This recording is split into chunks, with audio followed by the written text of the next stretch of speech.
Yeah. There's been a couple times where like someone's like assumed that I'm a certain race and I have to be like, I'm actually Aboriginal, and it's like, sometimes it feels awkward to say. It's hard to like explain it without seeming like you're just being annoying. I know that for other people that it can like really, it kind of just hurt. It's like an interrogation. And then I'm like, do I need to know all the answers when I'm only 15? Dealing with these sorts of conversations is a pretty common experience for students here at the Aboriginal Youth Summit on Kaurna land in South Australia, which brings together First Nations high schoolers from around the state. They say racism can take many forms, from outright bullying to questioning someone's cultural identity. How does it control me? There's a lot of issues with like bullying. Bullying being like pretty much the number one problem I would say with schools, especially towards us Aboriginal people. I see a lot on TikTok, Instagram of like people getting hated because their skin colour, of who they are as a person and what they believe in, which is terrible. When I've told people I'm Aboriginal, wait, you are? You look so pale. How does that happen? And then it's like the explanation that it's not the skin colour that matters, it's my actual heritage that matters. I think people should just say, yes, I accept that, that is amazing, and not question where you're from. I guess that plays into the current political domain, right? Where we're at now in terms of this level of division and tension between what it means to be Aboriginal, how much Aboriginal are you, what do you know about your kinship and culture, all these sort of criteria, benchmarks that has been set by non-Aboriginal people to put Aboriginal people into categories.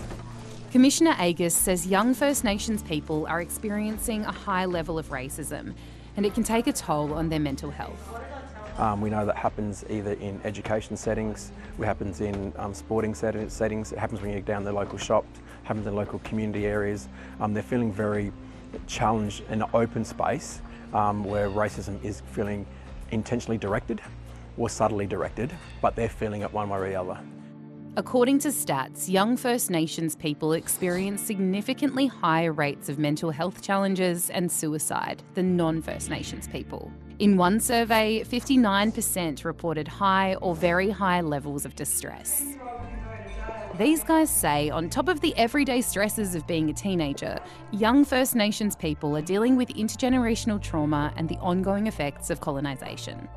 Around a decade ago, Stan Grant made a speech that was famous all over the world. There was a special part in there that I actually took upon, and it was about the young Aboriginals have a more likely chance to go to prison than to finish high school. I really think that it's been over a decade and no one has done anything about it. There's 10-year-olds getting sent to jail, and it's just like, that's just such an injustice, you know?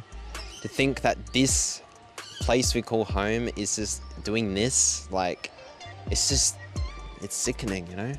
That cycle, like, the only way to really fix that is to give those people the opportunity to grow, you know? Give them opportunities, you know, have like jobs, and just give them better education, because like, you know, they're just trying to survive at the end of the day. So I really want us to spend some time making some monsters. Tamara Lee Young is a narrative therapist, and she's here to help these students tell their stories in a more powerful way. What does this problem want from me? Does it want me to be disconnected from my people? Does it want me to not love myself? So as Aboriginal people, we're often born into stories of poverty, intergenerational trauma, violence, all of those sorts of things.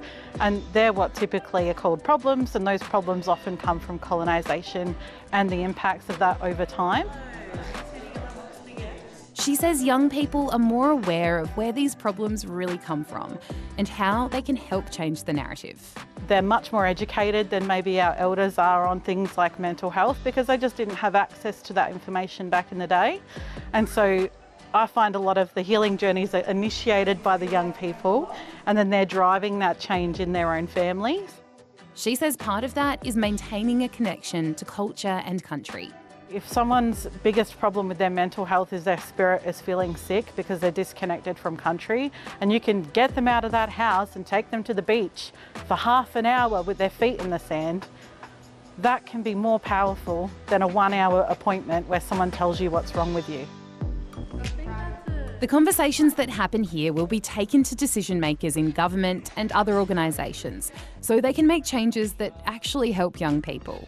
And in the meantime, these guys say it means a lot to share their stories and hear other people's.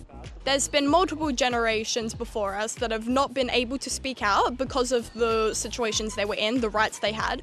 But now, because we are so privileged and young, I feel like it is a really good opportunity for us to put change into the community instead of just leaving it to way too late. You need to show your identity. You need to show who you are as a person. Don't hide behind a mask. Be who you are, who you're meant to be, and be proud of that.